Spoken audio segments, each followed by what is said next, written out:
الحمد لله رب العالمين، والصلاة والسلام على أشرف الأنبياء والمرسلين سيدنا وحبيبنا وشفيعنا قرة أعيننا ومقتدانا ومصطفانا محمد وعلى آله وصحبه ومن تبعهم بإحسان إلى يوم الدين. وقال رب اشرح لي صدري ويسر لي أمري واحلل عقدة من لساني يفقهوا قولي. سبحانك لا علم لنا إلا ما علمتنا إنك أنت العليم الحكيم، ولا حول ولا قوة إلا بالله العلي العظيم. أما بعد، معاشر الحاضرين yang dirahmati oleh Allah Subhanahu wa taala, terkadang sebuah kebaikan itu akan terus dikenang dan akan mengalir terkadang sampai akhir zaman. Dan juga persahabatan juga akan mengalir sampai akhir zaman, kalau memang itu persahabatan yang disertai dengan rasa cinta kepada Allah Subhanahu wa taala. Begitu pula permusuhan.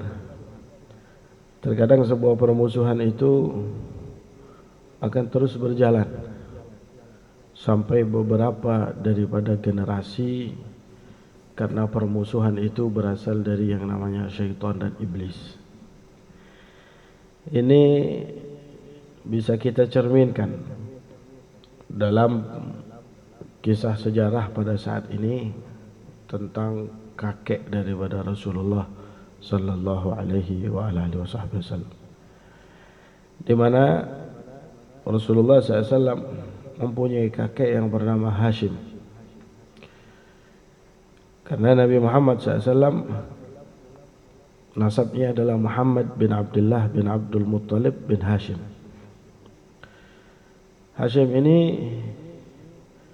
adalah salah satu di antara kakek Rasulullah yang begitu terkenal dengan kemurahan hatinya.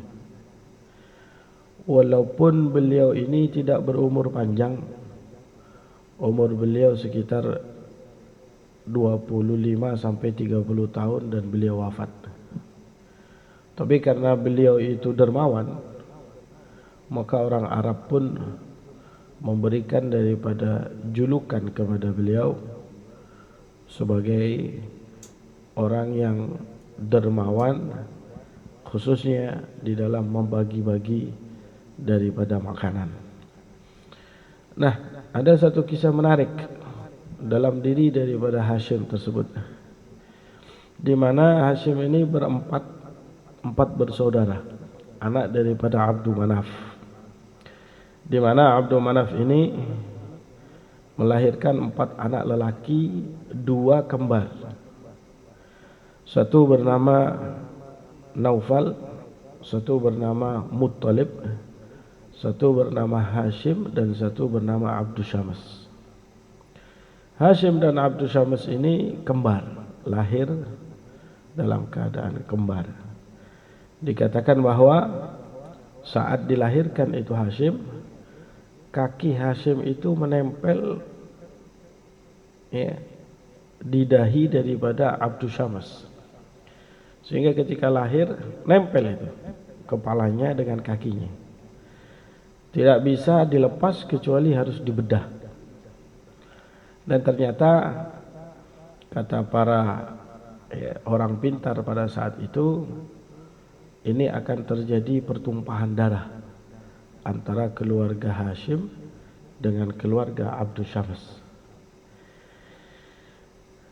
yang menyebabkan memang tidak terjadi keakuran antara dua keluarga ini. Dari zaman Nabi Muhammad SAW sampai ke bawah, bahkan dari zaman Hashim, kakek Rasulullah SAW, ini menunjukkan namanya perseteruan itu seharusnya diselesaikan dengan cepat, supaya tidak ada perselisihan secara berlarut-larut. Saat Hashim menjadi orang yang mulia, keluarga Abdus Syams itu nggak terima, sampai apapun yang dilakukan oleh Hashim selalu disaingi oleh keponakannya sendiri yang bernama Umayyah bin Abdus Syams. Jadi Hashim bagi-bagi, dia ikut bagi-bagi. Hashim bagi-bagi, tapi Hashim ini mempunyai akhlak yang luar biasa, mempunyai moral yang luar biasa yang tidak dimiliki oleh Umayyah. Sehingga sampai suatu saat Hashim tersebut itu ngomong sama keponakannya, ya. Dia ngomong, wahai Umayyah, daripada kamu bersaing dengan saya tiap saat, hidup ini adalah berbuat baik untuk orang lain, bukan untuk mencari daripada persaingan, daripada pujian orang.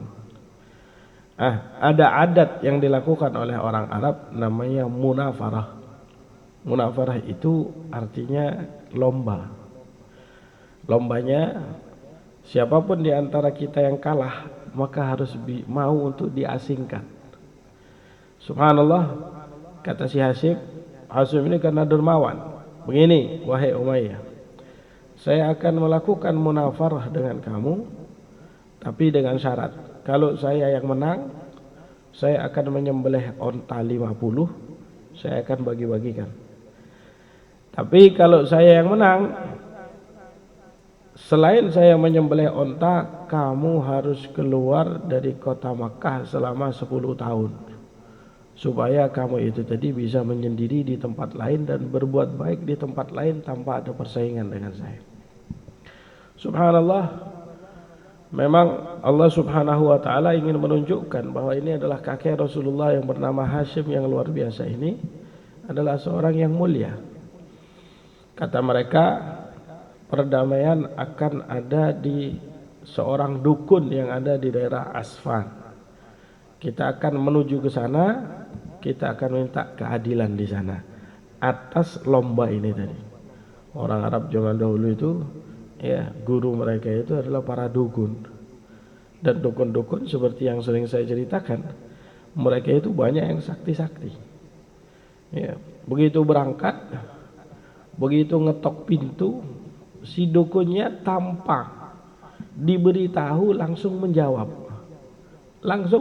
dari belakang daripada pintu dan mengatakan bahwa Hashim dengan bahasa Arab yang begitu panjang. Intinya dukun tadi mengatakan, ketahuilah, ya, kemuliaan Hashim akan bisa mengalahkan kemuliaan Umayyah. Akhirnya, ya, mereka tahu bahwa kemenangan ada di tangan Hashim. Umayyah diasingkan selama 10 tahun lebih, akan tetapi perseteruan terus terjadi. Makanya di dalam agama Islam, ketika Rasulullah sallallahu alaihi wasallam menjadi seorang nabi, jarang dari keluarga Abdus Syams ini tadi, padahal itu kerabat dengan Rasulullah, jarang di antara mereka yang beriman sepenuhnya kepada Nabi Muhammad SAW. Bahkan perseteruan yang terjadi di antara mereka sesama kaum muslimin, ya, yang terjadi antara Sayyiduna Husain dalam peristiwa Karbala, kemudian Sayyidina Ali bin Abi Thalib dengan Muawiyah bin Abi Sufyan dan Yazid bin Muawiyah, itu seakan-akan menunjukkan bahwa yang namanya perselisihan itu bisa turun-temurun, karena Sayyidina Ali berasal dari keluarga Hashim dan Sayyidina Husain berasal dari keluarga Hashim, sedangkan Muawiyah berasal dari Abdus Syams dan Yazid adalah anak daripada Muawiyah. Nah, oleh karena itu, yang namanya perseteruan, perselisihan akan sulit dihilangkan, khususnya kalau perselisihan tersebut itu adalah karena sebab al-hasad wal higd, yaitu adalah iri dan dengki. Karena sifat iri dan dengki itu sulit dihilangkan bagi seseorang. Karena dikatakan bahwa para ulama mengatakan bahwa sifat iri, sifat dengki kepada seseorang tersebut itu tidak akan pernah hilang kalau seandainya tidak diberikan oleh Allah Subhanahu wa taala taufik dan hidayat karena sulitnya. Pantas pernah iblis itu datang kepada Nabi Allah Musa.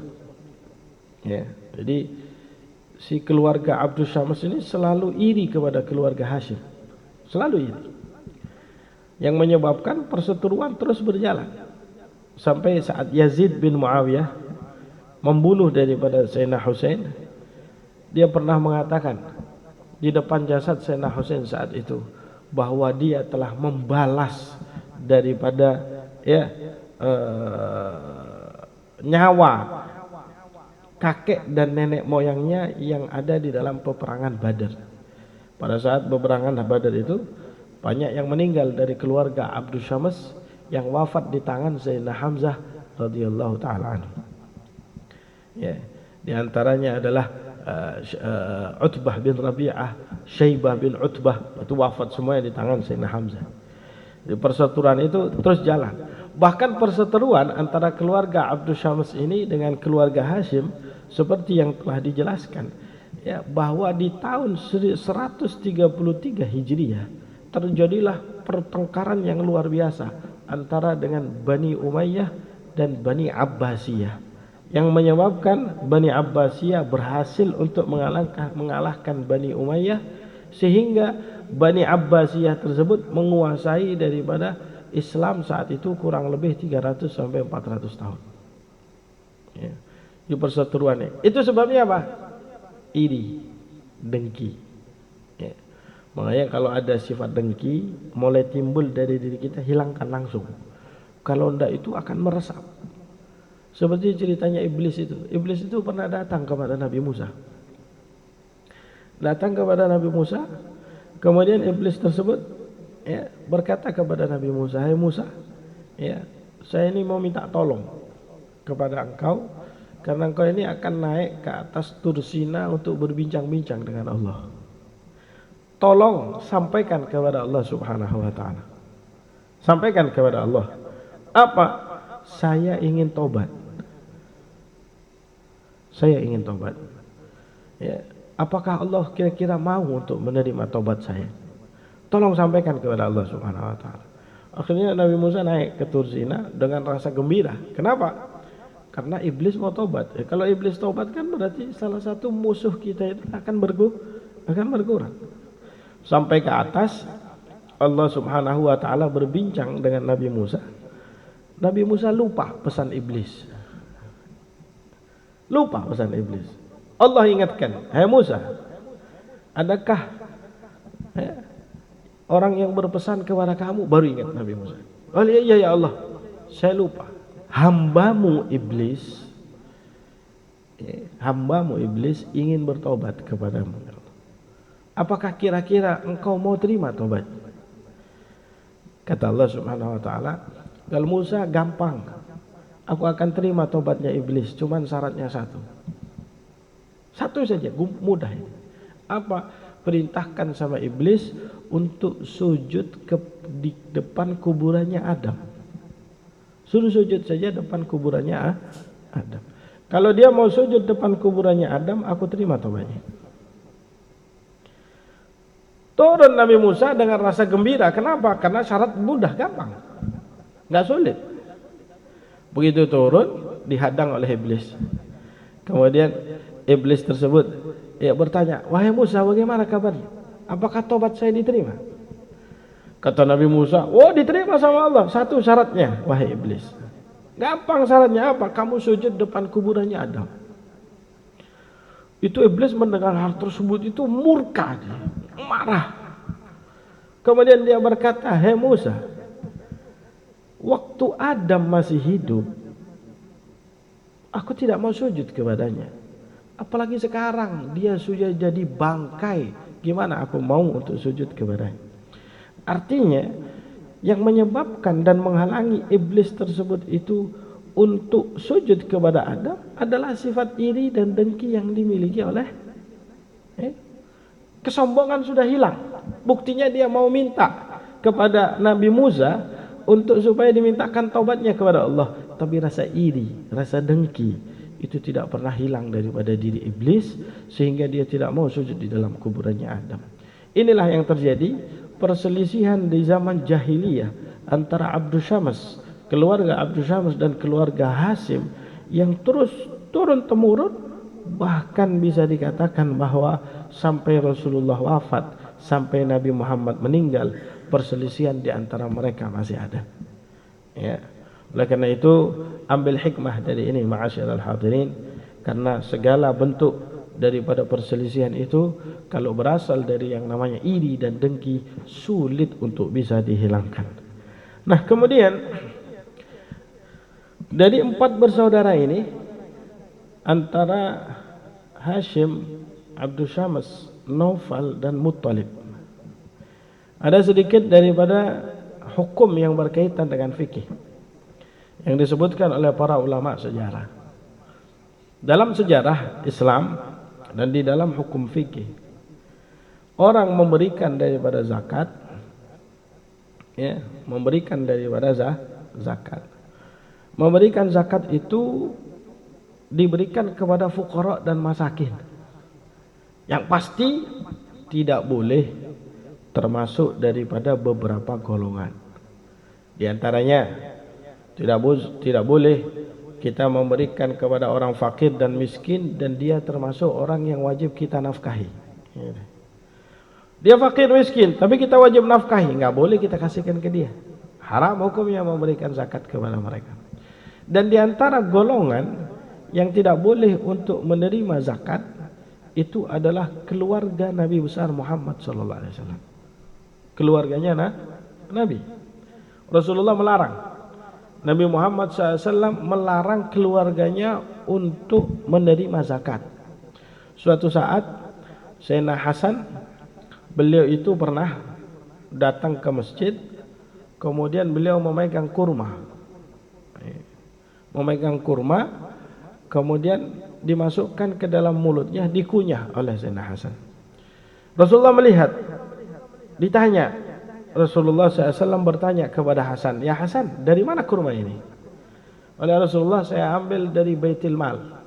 Kalau ya jaddi, saya ambil dari Baitul Mal. Saya ambil dari Baitul Mal, masih kecil Sayyidina Hasan. Saya ambil dari situ, dari Baitul Mal. Kemudian saya makan. Rasulullah marah. Karena Rasulullah tahu itu adalah zakat. Kemudian Rasulullah mengambil sisa yang ada di tangan, kemudian yang ada di mulut dikeluarkan oleh Nabi Muhammad SAW. Rasulullah mengatakan begini, hadis yang begitu ma'ruf, kata Nabi, ya, innama hiya awsakhun nas, la tahillu li Muhammad wala li ali Muhammad. Yang namanya zakat itu adalah kotoran manusia. Artinya memang zakat itu adalah kotoran, ya. Harta mau dibersihkan, keluarkan zakatnya. Kata Rasulullah, itu tidak halal buat Muhammad dan keluarga Muhammad. Karena Allah Subhanahu wa taala sudah mengatakan kepada keluarga Nabi, innama yuridullah liyudhiba ankumur rijsa ahlal baiti wa yutahhirakum tathira. Allah Subhanahu wa taala menginginkan untuk membersihkan keluarga Nabi itu dari berbagai macam kotoran. Nah, oleh karena itu mereka enggak boleh menerima zakat.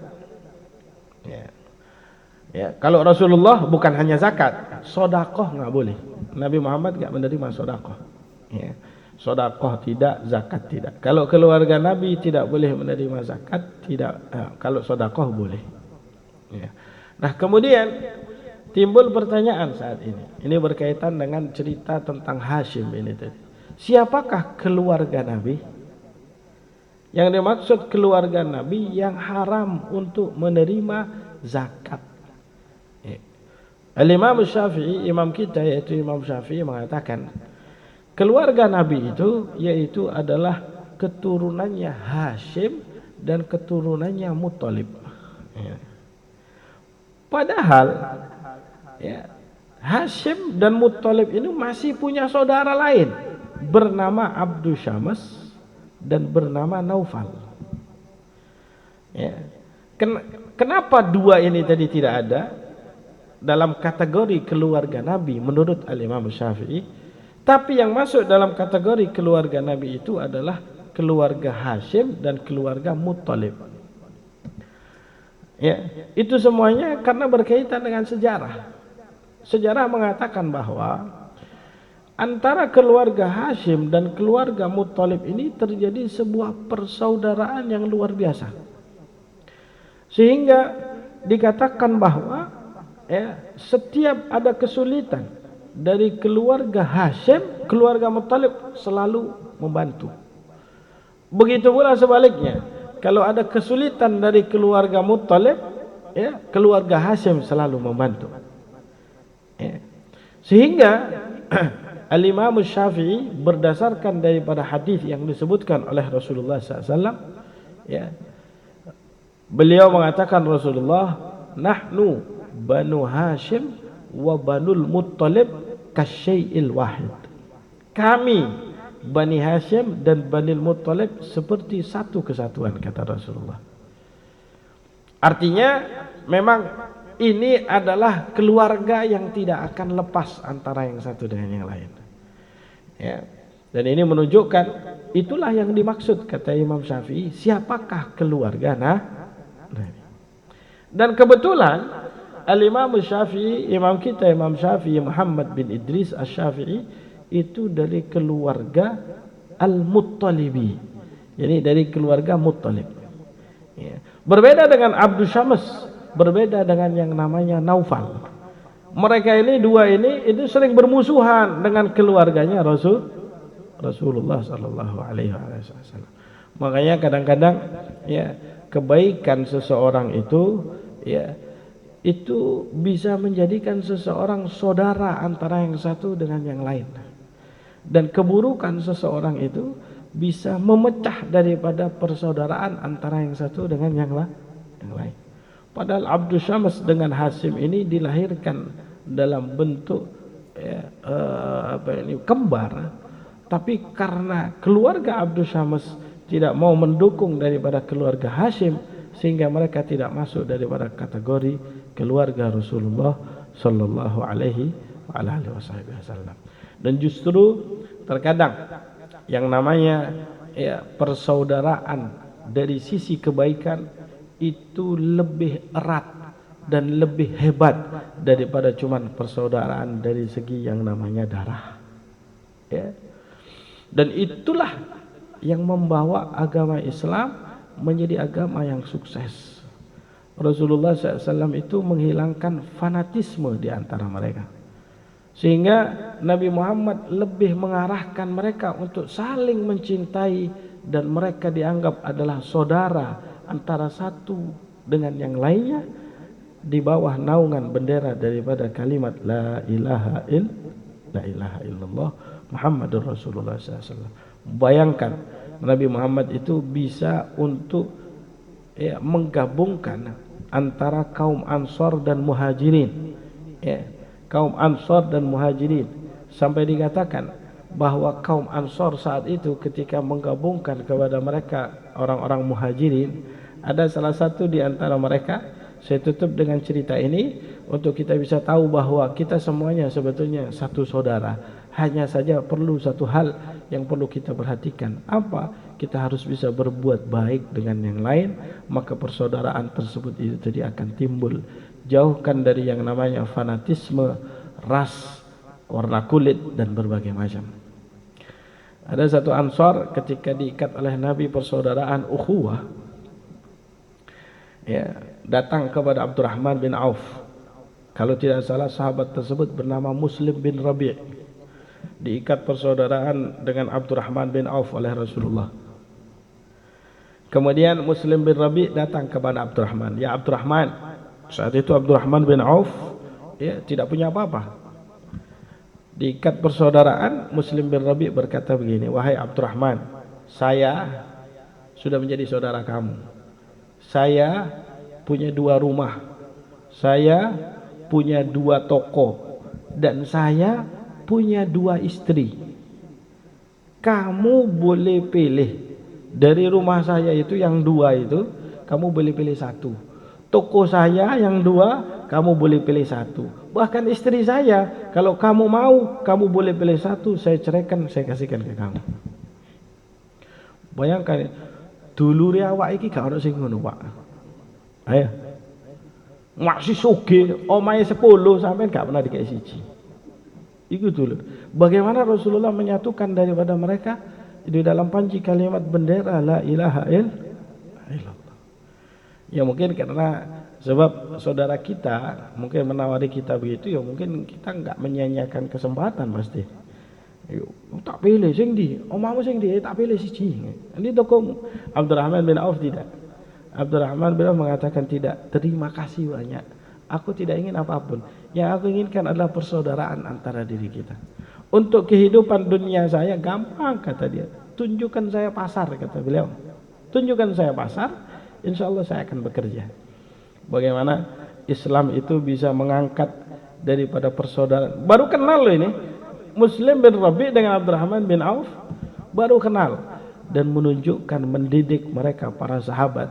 Bagaimana perkataan Rasulullah SAW bahwa Nabi Muhammad mendidik mereka menjadi orang yang mulia, sehingga tidak mudah untuk menjadikan tangannya di bawah dan diberi oleh mereka yang ada di atas, karena mereka mempunyai kemuliaan Islam. Mudah-mudahan Allah Subhanahu wa taala memberikan kita kemuliaan, memberikan kita izzah, menjadikan Islam itu tadi bangkit seperti mereka, orang-orang yang mulia, yang tidak tergiur dengan pemberian daripada orang lain, tapi tergiur dengan memberi dan berbuat baik kepada orang lain. Al-Fatihah. Allah yataqabbal ma nawayna wa ma talabna ma qasadna wa ma rajadna wa anna Allah yaj'alna wa iyyakum min alladhina yastami'una al-qawla fayattabi'una ahsanah ila arwah walidina wa walidikum wa amwatina wa amwatikum wa amwatil muslimin jami'. أن الله يتغشاهم بالرحمة والمغفرة ويسكنهم الجنة على هذه النية وكل نية صالحة وإلى حضرة النبي محمد صلى الله عليه وسلم. الفاتحة.